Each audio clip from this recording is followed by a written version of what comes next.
Hi, I'm Jessica. And I'm Brittany. And welcome to Rosie Finch's Growth Curious podcast, episode 2. Dos. Today's episode is different.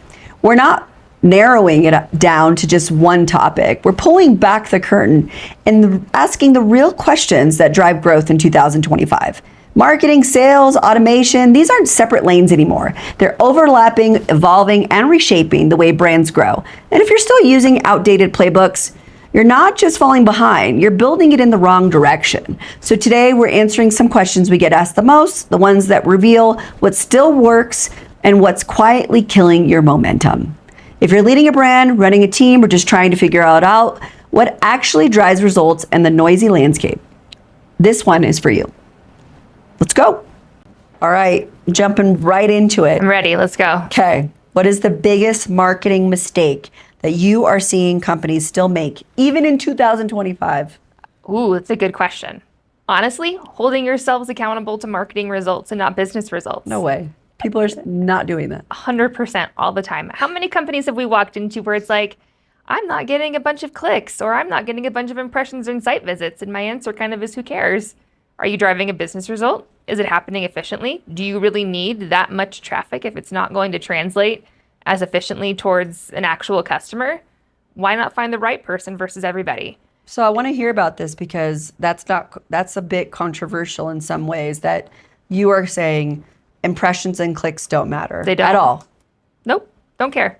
I think that sort of translates both internally with a marketing company as well as with your agencies. I think we also hear a lot, my agency sucks because it's not driving more traffic, more clicks, more impressions. Mm-hmm. But at the end of the day, if you don't know what those are turning into, if they're not turning into a business result, literally who cares? I don't give a shit. And I have said that to clients' faces because what I want them to care about and what we need to care about in those spaces is whether or not we are finding the right person at the right time to actually drive a conversion. Sure. You should be willing to pay a little bit more as long as it's acceptable within your CAC to find the right person versus paying a ton of money for waste. It honestly should save you in the long run. Be clear on your audience. Your audience, sorry, marketers, your audience is not and never will be everybody. No product is for everybody, nor will it ever be. So stop paying trying to reach everyone and focus on trying to find the quality people in the quality places and measure it to a business result. So what about brand? Brand is an important element in that process because you are building a relationship with your customer. It's not just flashing an offer in front of them and then saying, hey, they're going to come buy it and they're going to come love it. Inherently, especially in 2025 and going forward, folks are very distrustful of brands and companies and something new that they see. Yeah. So it is still possible to find the places and spaces within that target audience. Again, going back to that audience and being smart about who is going to buy and really invest and believe in what you are producing and show them how you care, how you really integrate yourself into their environments. You can still do all those things in cost-efficient, CAC-efficient ways. Because again, you don't need $1 billion on a TV campaign. You need to find the right folks with the right voices in the right places. Yeah. And brand has a really critical role in building that trust. So when somebody is ready to make a decision or potentially leave your company, that they have they have a relationship with you and it's not just transactional. Sure. And I think, I guess what I want to dig into a little bit is, so impressions and clicks are not the thing, right? We want to get to the measurable business outcome, the actual nugget. Yep. But I want to grow my brand, and that is a full other campaign that's running. Tell me, or tell us really a little bit about how do you measure? How do you measure it? All of it's accountable to CAC, plain and simple. But not every line item on that budget is going to drive the same CAC result. It's the aggregate number of all of those things. Sure. If your brand is reaching the right audience effectively and you haven't massively overspent in that, you should see at the bottom of your funnel when you're driving more folks come in, a much higher retention rate. Okay. And a much higher conversion rate from lead to customer because you've educated them across this entire funnel. So it's a before and after. Yep. It's so we're looking for lift. Yep. Are we doing additional surveys? Are we digging deeper? You can and you should. And because, again, CAC is just a number. We know, it cost us somebody to come in. We're getting really high conversion rate. These are all really positive indicators. But we also need to understand what's working beyond just the quant and go into the qual as well, too. What product attributes did you really like that brought you into this? Why are you considering leaving? Sure. Was it just price and their sensitivity? CAC doesn't answer that question, unfortunately, until you see customers falling at the back end or at the bottom of the bucket. So to get those pieces ahead of time really helps not just marketing and sales, but product to make good decisions and C-suite to make really good decisions about how to keep that audience really engaged with your product. Okay, so I want to know if you can share a campaign that really worked and really moved the needle. Can't. I get entire brain. Sorry. I was not ready to go into that one. Are we thinking about, we go back to Main Street. That's definitely the first one of that. That was a sales-led campaign that was supported by marketing and technology messaging, but it was never the point. It was, we had offers, we had timeliness, but ultimately you had to have a really great sales team with support of automation to be able to get that done. And to be able to drive a CAC from 6 figures down to 500 in less than 12 months is a pretty extraordinary story. I think another great example of that, even before we had Rosie Finch, back to when we were working together, was also just working on the SLR campaign, student loan refinancing campaign. Yeah. And again, that was a very similar equation of us working together to say, how do we get the measurement feedback loop? How do we really dial in the channels to get the right signal? I think almost every day, what's the capacity of the sales team? And we were able to blow through that goal, I think, in 2/3 of the time. Again, because all of those cogs in the machine were working correctly. Yeah, and I think the important point to note is student loan refinancing was really a customer acquisition tool for this financial services firm. Yeah. It was intended to help with next generation customer acquisition, to find the next generation of client that was high net worth. Yep. And so high net worth is like needle in a haystack. Like, how do you find people who will potentially be wealthy, and what is that formula? And I think why that particular case study went so well is we finally figured out what our brand was going to be for these consumers, and we figured out the marketing strategy. So it wasn't one channel, right? We had like 7 channels running. Yep.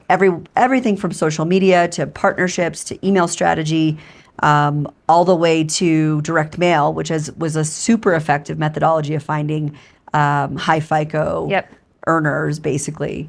But we were trying to bring into our user experience people who knew what they wanted but didn't know a lot about our brand. Right. And so I think in the end, the goal was, can we get a couple of thousand of these a month? And then we realized, really, as an institution, as a bank, that we wanted as many as humanly possible, as quickly as possible. Right. And the combination of media and all the other channels are actually what drove up that growth until I think we were at over 200% month over month growth at one period of time. And I think such an important part of that too, and why you have to have such a great stakeholder in the organization, in addition to having an agency or in addition to having a really great execution partner, is that we could drive leads all day, and we knew we could do that, which was awesome. However, it wasn't just about that. It was about quality of lead. It was about sales and banker capacity. And that was also a piece. Those pieces all had to be very carefully managed to make sure that you were not giving a bad customer experience from lead all the way to when they signed up.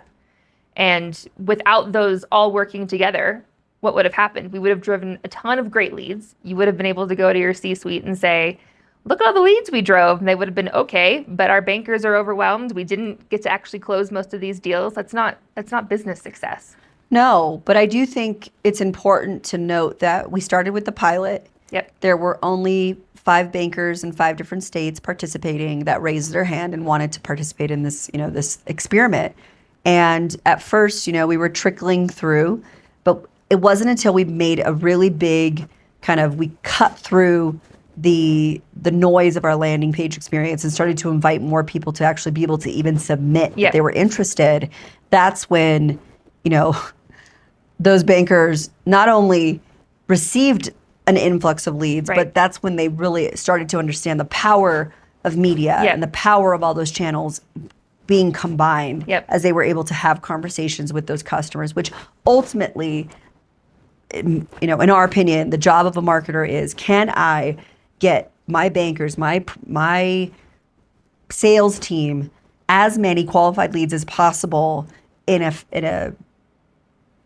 framework that they can actually handle. Right. I don't know that those bankers could handle it. They all ended up with Porsches at the end of that experience, so I didn't think they were complaining. But we did have to we called it the estimator. We had to kick them off eventually because Yeah. we were like, dude, you have way too many, Yeah. and it's not humanly possible to call that many people Yeah. on your own. Yeah. But whatever we did worked. So But to that point, though, that's a product lever. That's not necessarily a marketing lever, right? Like Yep. you had to pull more product levers and integrate with that team to be able to make marketing and sales more successful. And that's the thing I think, as we go back to the point of this conversation, everybody misses is it's not just marketing doing the marketing thing. Marketing has to have a great product. They have to understand it. They have to have great messaging. Sales has to be trained on it. Automation has to support all of these things. Yep. And it's not just one piece. You can have one really great piece and you had multiple of them. But if all those other pieces weren't working at the bank that you were pulling together and orchestrating as well, would it have Totally. been the same? No. No, and I think, one important anecdote of this whole thing is I reported to the head of consumer lending products. So this wasn't like you're a marketer, you're in marketing. This was, I am developing sales activation for these already exceptional salespeople. Right. I worked for one of the best sales leaders in the business who is still working with one of these big institutions. Like, he runs a tight ship. He has an amazing group of people who work for him. My job was just to help them get more, Right. to do more. And I think that's an important thing that we bring to all the banks we work with or all the fintechs that have, a sales force is it doesn't work in a silo. Right. And I think that is the thing we probably see the most. Yep. That's the curse. Yeah. The marketer's curse is getting stuck doing the collateral because that doesn't move the needle. It's the Right. salesperson pushing that thing to their customer, Yep. to their ideal customer. Yep. But pivoting a bit to sales, so marketers doing their thing, right? And they're doing well. We're getting these really highly qualified leads. Why is it still a struggle to turn those leads into sales? It's a great question. And I feel like this is the other curse, especially of the startup or any organization where you have marketing versus sales and they're fighting against each other. Because marketing's goal, their KPI, their organizational benchmark is I brought leads in.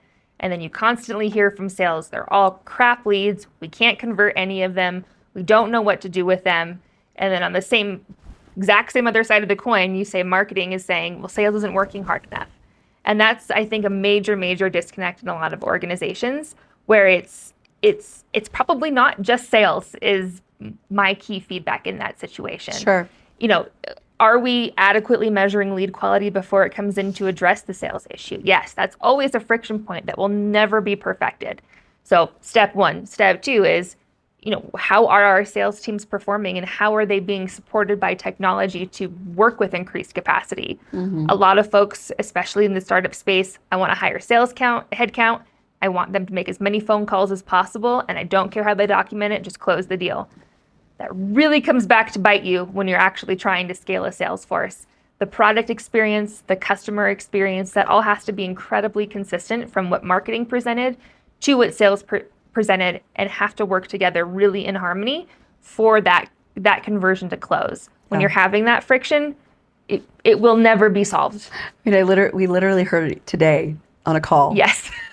With a very large marketing technology company, and the comment was, well, salespeople don't want marketers in their leads. Yeah. And I actually think it's the complete opposite. Yep. Like, you actually want those leads to be nurtured through automation. Right. You want, some form of touch point to be managed through both teams. Like, this is not a singular, we do everything on our own and then we, throw stuff over the fence. Like, that is the wrong attitude. Yeah.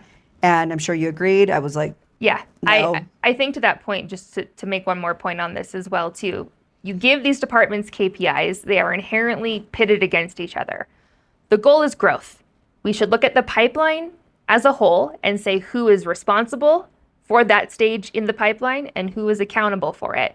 And sales and marketing's roles might interchange or flip depending on where you are in the pipeline, but they are never off the hook. Everybody's goal is always going to be, how many did we drive? I think I said for the last one, I kind of don't care what your impressions and clicks are. I kind of don't care who gets credit for it. Like, at the same time, did marketing and sales do their jobs together effectively and drive a goal? Right. Great. I don't It's care where the lead came organizational. from. Yeah. Totally. And I feel like one thing that we've been really fortunate to be able to do with some of the brands that we work with is we are invited to participate in the sales training. Yep. We're allowed, to actually play a part in, what should closing that deal look like. Yep. And I'm curious, how do you close, or how do you train sales teams on how to close high ticket deals without sounding overly pushy? Yeah, it goes back to really the human element of things, right? Where technology and sales automation cannot just constantly be pushing text messages, emails, focusing on what can I do to close the deal? What can I do to close the deal? An effective salesperson is really going to be, from the beginning of that relationship, addressing the problems, being able to identify how you clearly solve a problem, and then reducing any friction in that onboarding of the problem as well, too. Totally. That might include price. And I know this is going to be a controversial take for CROs out there, but salespeople also have to be empowered to make on-the-spot decisions about price discounting and whether or not they can create certain escalations to get that deal done. Totally. Because they have to understand what are the levers that somebody's trying to pull. If I think they want this product, how do I get them over that line? Right. Price is one of them. Product features are certainly one of them as well, too. But just a little bit of fluidity and ability to really craft something that showed that you listened to the customer is going to be a creator of a strong relationship. Well, and I think also, like, taking it back to like the OG banking, OG financial services, like, what's the way you close deals? You make phone calls. Yep. You actually follow up. You become the human. Yep. And so we can only deliver the event invitation Yep. through an automated means, but I can't make you call the person and invite them. Yep. That is the difference between being, salesy Yep. is relying on your text message. Yep. Or relying on your email automation, because it's not enough. Right. It needs to all work in congruence and Yep. together to form a human. It's high touch and high tech. Yep. It has to belong together. Yeah. And I think especially in the fintech space as well, too, we feel this pain really intricately. How many clients do we talk to who was like, we have to get rid of the CPA. The CPA, the accountant is as a barrier to people using our product. Respectfully, we call bullshit on that, because the CPA is the one that has built the multi-year relationship with these customers. If they want to bring an additional benefit into the relationship, you have to prove it equally that it helps the CPA as well, too. We're not ever going to replace relationships. Money, small businesses, again, emotional as well as tangible relationships that we have with these pieces, that you have to fit in their ecosystem and their circle of trust. And doing that is by building a relationship and addressing a true need, not just sending a text. Totally. Cannot agree more. And I think that kind of helps if we're starting to think about tools to make the marketer's job easier or the sales job easier. The big controversial topic that keeps coming up is, how do I use AI, when implementing, or how do I use AI in my business? Yeah. And so I'd love your take on, the common mistakes that you're seeing, or the things that you're like, come on, Yeah. if you're going to implement AI, what should it look like? Yeah. I think the way I see AI is there's a lot of folks coming in trying to replace the human experience with AI and trying to do a lot of custom model training to do that. Again, humans, we're smart. We can suss out when something is automated or not necessarily responding to us effectively, and it creates a bad relationship. I think one thing, and sorry, Salesforce and HubSpot, I see them wanting to really create chatbot AIs on the website. Fundamentally, I agree that having something available 24/7 is helpful. However, Yeah. if it creates a shittier customer experience where they're not getting the right answer, they're not being sent to somebody new, they're not being able to communicate with somebody in real time, they're not coming back. They've had a bad experience with friction where their need was not being addressed in the moment that they needed it addressed. AI can do great things and support additional capacity, support getting more messages out more often, but it cannot yet, and I don't think it will for the future, replace that human one-to-one sort of trust-building experience until we truly have trusting relationships with AI, and that will be a while. Yeah, total. I mean, I'm giggling to myself thinking about the fact that it's like a necessary component. Like, I think you're a little bit more part of this, like, we need to adopt it and make it part of our business. Yep. But at the same time, like my old school training of like, know your customer, Yeah. and then talk to your customer, who's your ICP, and then what is your actual messaging and your positioning. Like the textbook exists. Yeah. So we can't completely replace it, but what are the parts that are just killing us that we can get rid of? Yeah. And I think there are many. No, exactly. And I think to that point, like I am not anti-AI in any way. I use it every day to help us work faster. I think that's how we named this podcast. Yeah, I'm pretty sure how we named this podcast. We're building it into our own product, but again, it's a supportive tool for us to be able to get to those insights faster, but we still have to apply the human experience, the fact that in a fintech and a startup space, we're creating something brand new. AI inherently learns and models off of previous experience. So if you're creating something new, you have to teach it what you want at the same time. Yeah. Otherwise, it's not going to get you anywhere. Yeah, I mean, the emails, writing them, having multiple versions of them, AI is a perfect partner for that.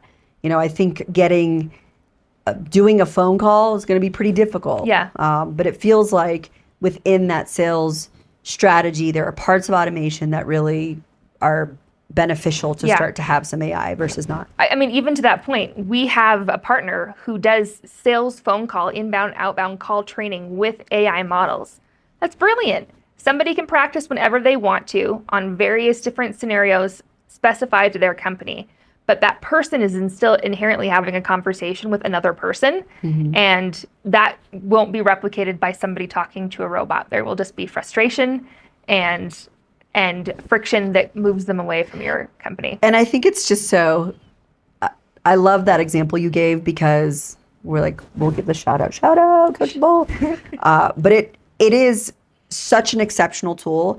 And I'm kind of an old lady where I'm like, I don't know if you can replace an entire sales, interaction, but for training you can. Yeah. So the ability to create these, training programs for a person who doesn't have a ton of time and you don't want to find them a partner, like a AI tool is perfect for it. Yeah, exactly. And it's, it saves a ton of time. Yeah. So I'm totally with you. We're actually going to close this episode, and I have another close for the other episode. Okay. So let's do it. Let's do closes. Let's do closes. Marketing only works when there's intention behind every move. From the story you tell to the metrics you track. Today we covered a lot. What still works, what doesn't, and why the best brands are moving away from those copy and paste tactics. If there's one takeaway, it's this. Growth isn't driven by hype. It's driven by strategy, creativity, and consistency. The next episode, we dig deeper into the other side of the equation, sales. How to turn attention into real revenue without falling into the outdated playbooks. If this conversation sparked an idea, share it with someone who needs it, and make sure to subscribe so you're always one step ahead. Get growth curious. Get growth curious.